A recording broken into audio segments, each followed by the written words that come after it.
Nobody gets to see my feet. You can't see my feet. You can see my penis, though. Penelope.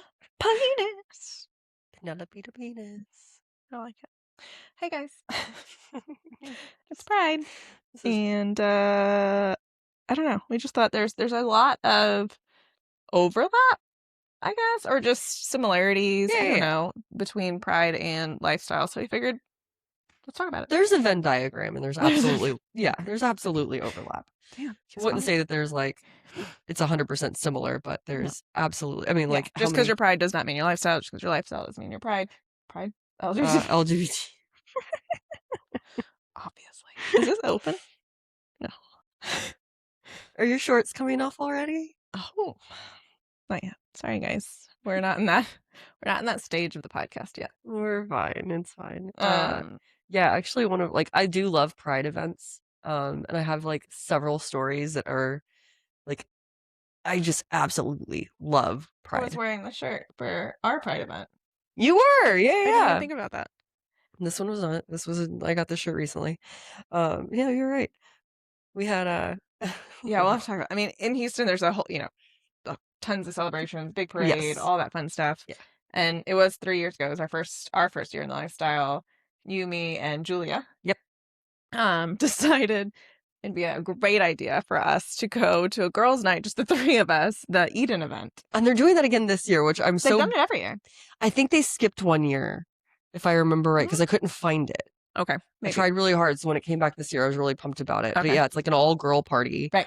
If you are a boy, if you have a penis, you cannot go. I don't know that you can't. No, you can go. There were guys there. They were guys at the one that we went to, but this year they've been very, very specific in all of their marketing. They were like, I don't think they can necessarily say like no men allowed, but it's marketed as like an all-girl only party. That would be very exclusive of a very inclusive. So I think technically men can go, but they are marketing it to where they're trying to keep the penis population low. It's a girl party. It's a girl party. And it was a lot of fun. And we went last year, or again, 3 years ago. 3 years ago. And we'll start off by talking about that story. And then we'll get into some of the more like just commonalities and misconceptions and stuff about lifestyle and LGBTQ community. But the story, I do love telling the story. And we've had multiple people be like, you guys got to tell that story about when you drugged them. And I'm like, what? Yeah, Lola drugged us. Yeah. Or people are like, are you the one that drugged them? I'm like, technically we drugged ourselves. Yeah. But anyway, so we all decided, the three of us decided we were going to go to the Eden event. It was in this big, I think upstairs, like warehouse. It's Warehouse Live now, but it was called something different. Yeah, I don't remember what it was called back then. Something is stabbing me in the nose. We're having issues today. Anyways, so all the husbands were like, y'all's night. Stay out as late as you want. Do whatever you want. Like, we don't care. You have full reign, 0 rules. And we're like, fuck yeah. And this was the night that we got ready at Julia and Daddy's house. And Daddy was wearing like these tiny, teeny tiny, like tuxedo short brief things and a bow tie, and was making us drinks while we got ready. And he was they were like custom cute drinks. He made them like themed custom drinks or whatever, mixed drinks. And it was so much. So we went over there and like took time getting ready and doing everything and getting dressed. We had our fun Pride outfits, and we had all we'll have to find those pictures and like I haven't. I know exactly where they're at. But anyways, so we got there at like 9:00, right? So it starts at 9, and the guys I think went to go grab dinner or drink or something. I know at least 2 of them went out because I think someone stayed. Anyways, doesn't matter. Guys also went out for a little bit. Yeah. And we're there and we're walking around and we're having fun. We're meeting people. We're taking, we have a drink or two. And they also had like vendor tables, like sponsor tables, whatever. And they were selling like ceramics and art and keychains and like just, little knickknacks that you'd see vendors selling. I bought the cutest rainbow shot glasses that night. Yeah. And they had like the rainbow wine glasses. They had so much cool stuff. And there was one that was a table, and it was all like the CBD, whatever the legal like the Delta stuff 9 is. stuff. Yeah. All the legal stuff. Obviously, I don't know about weed. Like, yes, I've smoked it. I like that college. You say obviously, like we all know this about you. Well, the way that I'm saying the things, like, I don't even know what they were selling. It was the stuff that you smoke or drink. They were like the 5-hour energy size. Yeah. But the one that you bought was like a 5-hour energy shot size. Yes. And so I've smoked before. Cool. Great. In college. Great. Loved it. Fine. I can't do edibles because they put me to sleep. Like any edible I have ever had in my life, I fall asleep. And so it doesn't matter like what strain or whatever. So I go up to this table and I'm like, yeah, I mean, like, is there anything that, like, I told them, I said, everything puts me to sleep. And they're like, really? I was like, yeah, this, that. And they're like, okay. Well, I was like, is there anything that you would suggest for like a night of partying? And they're like, well, this will keep you partying all night. And I'm like, cool. So it's like this little 5-hour energy looking thing. I could probably find it in the online, and put it in there. This little 5-hour looking drink, and she was like, "This should keep you going all night." I'm like, "Cool. How much? Yeah, $15." I'm like, "Cool, grab it." And so I was like, "Oh, by the way, is it enough to like split with 3 people?" And they're like, "Yeah, it should be. It should be good." And I was like, "Okay." So I found my friends. We were not a part of any of this conversation. You just showed up. We're like, look what I bought. I think y'all were like, there were little plants or like succulents and like right next to it. Yeah. And y'all were over there. And I'm like having this conversation, just like chatting about. And so I buy this and I come back and we go downstairs. And I'm like, all right, guys, y'all want to split this with me? She said it's enough for 3. And y'all are like, okay. Yes. So I open it and we just all take swigs until it's gone. Like pass it around in a circle. And then we're like, all right, it's gone. Cool. What happens next is blurry, very blurry, but couldn't have lasted that long. No, it looking like in the moment, I swear it was like 3 hours. Yeah, for sure. Because I suddenly lost you. You were gone. I have no idea where you went. I was at the front with people. Julia is like, she's like hugging a vending machine. Yeah. And just like standing there staring at people walking by very awkwardly. And I was like, oh no. And I very quickly like recognized, was like, I'm not myself. Oh no. Okay. I'm very well aware of where I am right now. And that I no longer want to be in this space. Yeah. So then I start to look for, I'm like making sure that Julia is like, her and her vending machine are happy together for the moment. And I'm looking for you, and now there's a line in the bathroom. So I just like skip the line and I just go in yelling, your name. And people are glaring at me because I'm skipping. I'm like, I'm just looking for my friend. Leave me alone. And you're not responding. I finally called Gianni. But I was in the bathroom.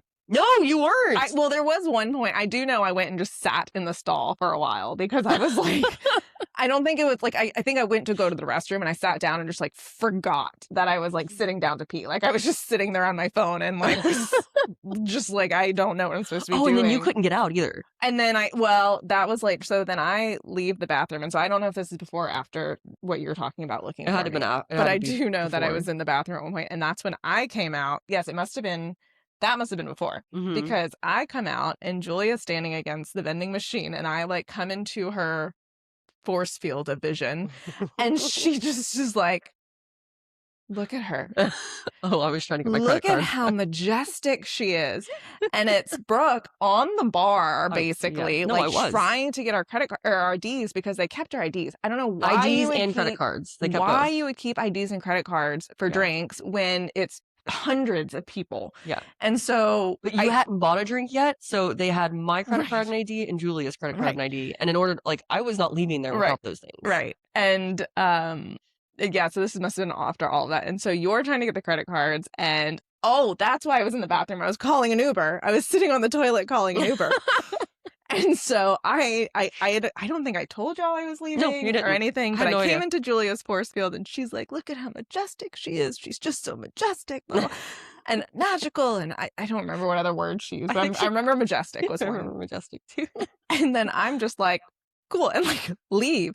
And I'm trying to get out of this place. And it's weird because it's a huge place and the bar is actually in the back. Yeah. And in order, like the door to get in and out, like leave the venue is like past the stage. Yeah. So I feel like it's gonna fall. Okay, no. So like the stage is here. This is where everybody's at, and then the door is like right at the back corner of the stage. So I kept walking like up to the stage looking for the door, and then I'd be like, "Where the fuck is the door?" So I'd walk back, and then I just kept going, and finally I was like, "Oh, I gotta keep going." And I remember walking outside and immediately every pore in my body just started sweating because it was just so humid. And I'm like, hi. And I'm like, I don't know what I'm doing. And so I'm trying so hard, looking at my phone, looking at license plates, like, I gotta find this Uber. And I got in the Uber and I am just like, don't throw up the entire way home. It's like a 20-minute Uber ride. I'm just like, don't throw up. And I got home and I am one of those people that are like, I can be blackout the fuck drunk. I always wash my face, always brush my teeth before I go to bed. I don't care what time it is. I don't care how drunk I am. I'm washing my face and brushing my teeth. I couldn't even get up the stairs. And I think you'll have to tell your experience. But like, I got inside and get on the couch and passed the fuck out. And I remember Gianni coming downstairs and being like, why are you home? It's 10:30. And we've lived 6 hours at this place. I'm like, what do you mean it's 10:30? And so that was my experience as you and Julia had another end to your night. Yeah, ours was like, at this point of like, I'm pissed off that I can't get my because I was really trying to get a hold. I wanted to leave and I couldn't find you. So now I'm like stressed the fuck out that like Lola's gone. Yeah. So I finally I was like, right, I have my phone and I have Gianni's phone number. So I called him and I was like, please tell me you have her location. And he was like, yeah, she's on 45 on the way home. And I was like, fuck her for not telling me, but thank God. Maybe I did tell. Cool. I think I told Julia. I know you did because I found we did determine that later. But I didn't even ask. I had asked her. I was like, where is she? And she was like, in her own world. I don't know. She went on a journey. That's what it was. She did. She went on a journey. So she's like, I've got her still hugging her vending machine, and I was like, well, I'm going to get my credit card back and ID and yours too. And it's so loud in there that I actually put it like I pulled up a memo on my phone and typed in closing out, like, and I put in the names and I was like, I want my ID back for both of these. And like, I kept getting passed up at the bar. The bartender like would not serve me. And I was talking to the person next to me and they weren't serving them either for no reason. And like nothing that we could identify. And I was like, I literally cannot leave. And it felt like I'd been there for 2 hours. So, and I was like, you know what? I'm leaving anyway. What's the worst that they can do? Kick me out? At least they'll kick me out with my ID. So I literally got up on the bar and sat cross-legged on the bar, and immediately somebody came over to like yell at me, and I just shoved my phone in their face with the it's been 2 hours. Give me information on it. And she kind of like looked at me, and I was like, and now I'm gonna get down. So I got down, and I was like, and she like went and got my stuff and the receipts and everything, and I signed for both, and I was like, I should not have had to do that. And maybe it was only like 5 minutes, but it was made worse because the person next to me was like, no, they're like, I don't know why we keep getting like passed over here. Like, it was packed. It was packed. It was great. From what I remember. So then I signed, get the credit cards and the IDs, and I turn around and Julia is gone. Oh. The vending machine is now alone. And I was like, oh my God. And thank God she was wearing like the most bright yellow neon skirt, because like I did a quick pan around the space and just she had like migrated like 30 feet to the right and was just like sitting in the corner now, like on the floor. And I was like, what are we doing over here? I remember all of us being like, all of a sudden we're like, if we don't lay down to go to sleep, I'm going to just lay down here and go to sleep. Like I remember that was my like, you just have to get to the Uber. No, you just have to get to the couch. No, you just have to like, otherwise I am going to lay down and just go to sleep in this bar. Like that was our mindset. Yeah. So I went and like, went over and I like grabbed her and picked her up, and she was like, oh, you're here. And I was like, yes, we are leaving. I have now called an Uber. We're going. So I like arm up underneath her and like walked to the door, only to realize that I'd left my shot glasses that I bought at the booth, that because like I didn't want to carry them around, and they were like, we'll just hold them back here for you. So I was like, I stuck her against the wall and I was like, do not move from this space. And I like hightailed it over to the booth, grabbed my shot glasses, came back. Lo and behold, Julia's still there. I was like, thank God. Grabbed her again, found the door, exited. We get into the Uber. And at this point now, I'm kind of like, I'm feeling much more relaxed because I was like, cool, end goal is to get into the Uber. Yeah. That was where I needed to get. So like her and I got into the Uber and like sat there holding hands the whole way home with our eyes closed. Just like in the back of this minivan, just like holding hands. And about halfway back, I was like, oh, I'm going to be so sick. Yep. I'm gonna be so sick. That's so bad. So I was just like, so we literally didn't say a word the whole way home and we were going to her house because my car was there. And not that I should be driving, and I didn't drive, for the record. But like right before we got there, she looked at me and she goes, "What do you need?" I was like, "I'm gonna go into your house and I'm gonna throw up."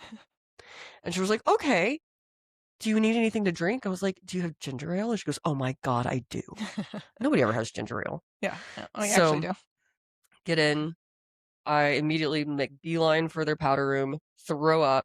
I open up the door, and she's just like sitting in the dark right outside of the bathroom with her little underneath the dining room table, right? It was like right next to the dining room table, but in the dark. She hadn't bothered to turn on a light. And so I just like sat down next to her and we drank our ginger ales, and here comes Daddy like downstairs and he was like, "What the fuck are you guys doing?" Same conversation. And like, also, where's Lola? Same conversation of, why are you home? He was like, "I just walked in the door," right? Wasn't he? Yeah, like, I just got home. Yeah. Why are you guys here? Yeah. And where's Lola? And he was like, okay. And he looks at me and he was like, and at this point we lived like 7 minutes away. So he was like, "I'm going to drive you home and you can come get your car later." I was like, "Done. Fine." So he put me in the car. I don't really remember the drive home, but I do know that he got me there. And the house at the time that we were living in had like 4 stairs to get up into the house because it was just outside of the flood zone. And then we had a guest room on the first floor. And my bedroom, or the primary bedroom, was all the way up on the 3rd. And so like I made it up those 3 stairs. Stairs were hard. Yeah, I don't know how I made it up those 3 stairs, but I did. And I just like crashed in the guest room, and I didn't bother to tell Declan. I didn't text him. And like he comes downstairs like 30 minutes later and he was like, "What the hell are you doing?" And I was like, I can't make it upstairs. I can't, like, we have really tall fucking stairs. I can't do that. Yeah. And he was like, "What's wrong with you?" I was like, "Nothing, I'm fine." And hi Gianni. And so, do it in front of us, right here. And so, the camera. And so he was like, "But seriously, what's wrong with you?" I was like, "Nothing. I couldn't verbalize." Function. Well, then a few minutes later, Daddy called me and he was like, "Hey, Julia is saying that somebody drugged you, or that she was drugged." And I was like, "Well, yeah, but we did it to ourselves. It's okay." And he was like, "I don't know what that means. Do I take her to the hospital?" I was like, "No, what's she doing?" And he was like, "She's standing in the kitchen without her shirt or bra on, eating toast." I was like, "Okay, so sounds like she's fine." And he was like, "But she said somebody drugged her." I was like, "Yeah, Lola did. But she took it voluntarily. Like, this was all like on purpose." And he was like, "So I don't need to take her to the ER." I'm like, no, you're good. We all did it to ourselves. Well, apparently at some point, I do think Julia slept on their couch as well, because I don't think she could do stairs either. Yeah, and didn't she like leave him a note that just said like, "I was drugged"? Or no, she left herself a note. Talking like, and it was some sort of scribble about the journey that she was on. But she left herself a note. Yeah, and I remember the group text the next day was like, "All right, who drugged these people?" And like nobody said anything for a while, and finally I was like, "That was me." I was like, "I remember," but we all did it like we just didn't know what we were drinking. Yeah, but that was our Pride event that we went to, and I know you've done the parade a lot, and I've done the Houston Parade. I've been in New Orleans for New Orleans Pride, and then I've also been in Cologne, Germany for that Pride, and that one was the best. Yeah. Oh my God, I loved that one. Yeah. But like we said, there are a lot of, I think, overlap / shared values or intersections between lifestyle and Pride. Yeah. Why do I keep saying that? An LGBTQ community. Because there's a lot of, the consent, the kind of openness, the fluidity, the self-expression, all of that is very similar in both. Well, and there's a large number of people in the lifestyle community that are LGBTQ. Right. Well, and I think that like a lot of the couples we meet, the reason they got into the lifestyle is because the wife was bicurious. Yeah. And so that's why they got in, is for looking for another woman to explore that with, because I think it's a little less threatening for a married couple to, flirt or be with a girl than another couple. But that is a lot of people, that's how they got started in the lifestyle, was the woman was bicurious, and that's just so much more acceptable. And so that kind of overlaps. But common misconception that we have talked about is not everybody in the lifestyle is bicurious. I think a lot of people just assume, oh, you're you're LS, you must be into girls too. And it's like, no, not all of us are. Yeah. Not all. I mean, we have fluidity, but still. Yeah. I think that's a common misconception. Any other misconceptions you can think of between the two? I mean, I guess not really, not that come to mind. Yeah. No, that's probably the biggest one. But I think the other thing that's the commonality is the, like, there's hair all underneath this. I cannot stop messing with my math. Sorry, guys. But I think the other thing that's a very big similarity is just how welcoming both communities can be. Yes, and like very inclusive. Yeah, because I've been to LGBTQ chamber events, like for work, and I've been to the Eden party and those, and everybody's just so friendly. Just at like Lifestyle Club, you go to Lifestyle Club, and I'll walk up to anybody and talk to them, and there's no like judgment or like, why are you talking to me? If you go to a regular bar and just walk up to random groups, you're gonna get those looks of like, why are you talking to me? Gianni, you look adorable. It is odd. I don't know. Put the black shoes on. Put your black tennis shoes on. We're dressing Gianni while podcasting. Yes, he had to come in and change. So what time is it? We got a show and a podcast. Ooh. So if you hear some noise in the background and our audio isn't great or our focus is taken away, Gianni. You know who. I would say come show your face, but don't. Better. But the other thing that I want to talk about on this is labels. I think there's a lot in both of them, right? There's in the LGBT community, there's a lot of labels, and in the lifestyle, there's I don't know, maybe more. I don't know. A lot of the same labels as well. But how do you feel about being putting labels on, whether it's your gender or your relationship status or your interests? I mean, is it limiting, or do you think it's more easier for people to connect? I think by Gianni. Very sexy. I think I don't really necessarily see it as limiting, but for me, there's some labels I'm like very, very confident in. Like, I definitely identify as woman. Like, pronouns she, her, hers, without a doubt. Like, that I am very confident in. There's no gray area there. That's how I identify. What is more gray is that, like, while I would not call myself bisexual by any stretch, but I would put myself more maybe on the pansexual side, which is more of like you're attracted to the person, not the gender, right? Yeah. And yeah, and like I think it was Schitt's Creek that they were like, I like the wine and not the label. Yeah. So that's kind of where I fit in, but it's also that's a very, very gray label because by and large I'm attracted to men. Yeah. Like, not that I really want to be, for the record, believe me, life would be so much easier if I was a lesbian, 100%. I wish. They could just be together forever. I know. Maybe one day my brain will switch.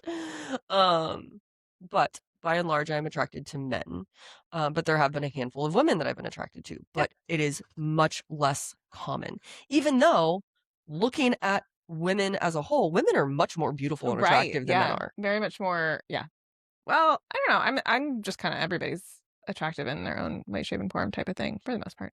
But physical, like, I want to jump on you. Yeah. It's usually guys. It's men. But I was talking about, I've always kind of like, I don't know. I've never seen labels as an issue. I always thought it has been something good to be able to be like, search and be like, oh, that's what I'm looking for. They're this. But I was talking to somebody today, actually. We were talking about it. And we were talking about labels, and he was like, I think it's super limiting because you could say you're XYZ, whatever it is, right? Yeah. But that means so many, like, it means something different to every person, right? If I said I am a brat, that's going to mean different things to different people, like different levels, different things. So I can see how it can be super limiting, because if you have a thought about it, but somebody else is like, oh, that's not how I perceive it or why I said it, that's where I think it could be limiting. And he even said, like, again, if you're the type of people, like I think both of us are, where you're attracted to getting to know somebody, you might never connect with somebody because of what they have listed on their profile. Yes. But you meet them in person, and you're like, wow, we were best friends. And that's exactly what he was saying. He was like, some of our best friends are people that we would have never connected with them on the app based on their profile. Yeah. But they're our best friends because we were able to just talk to them and get to know them. Yep. And so I do think it's good and it can be really limiting as well. And I can see based on that. And then I think other similarities that are kind of lesser, maybe not lesser, but especially not for one of the communities, but is the kind of coming out. There's kind of a coming out to both of them of being, obviously you've heard of coming out of the closet if somebody announces they're gay or bi or whatever it is. But there's also on the last episode we talked about like coming out to your friends and family of lifestyle. Like there's kind of both of those aspects. So I think there is a lot of just similarities, overlap, and intersections between them, but I do think they're very different things. Because I mean, I would not classify it as the same at all. But I like even when I was talking to my mom about it, I was like a little bit nervous to tell her because I was afraid of how she would react to it, and if she didn't, still accept me or understand. And I didn't expect her to like really understand. I just expected her to be my mom and care. Yeah. But anyways, I don't know. Is there anything else you want to talk about as far as the two go together? It was more just so we had funny stories and we wanted to talk a little bit about and I love Pride Month. And I love Pride so much. It's so much fun. One of my favorite shirts. I have a t-shirt that's like it's an ode to Taylor Swift, but Daddy I love him, and I made the shirt and it says but Daddy I love her. And I wear that to Pride every chance I get. That's awesome. But yeah, and there's just so many events, especially in Houston, but wherever you're at, to be able to celebrate. And again, lifestyle, non-lifestyle, LGBTQ community, not LGBT ally, whatever. I think they're all super super inclusive. So generally it's if you want to just observe and explore each of those LGBT community or lifestyle, they're both open to being like, you don't have to be one of us to be here. You just have to be willing to like be with us. Well, and so many of the events that Houston does, like, I mean, there's a calendar out there. I think it's the caucus that puts out a calendar, and then the the LGBTQ Chamber of Commerce does. But there's like drag shows and all sorts of stuff. And so many of these events are also fundraisers for like the Trevor Project or, whatever fundraiser it may be. So I think it's really cool to like, you can, for the entire month of June, like go look at the calendar, look at the causes, look at the fundraisers that it celebrates or that it, fundraises for, and like try and make it out to one of these. Yeah.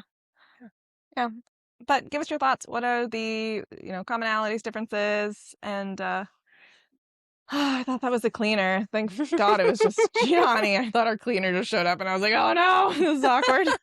She's gonna walk in on us. Hey, at least we were wearing lingerie this time. Oh, right. We did change. Yeah, that actually... Your board cleaner.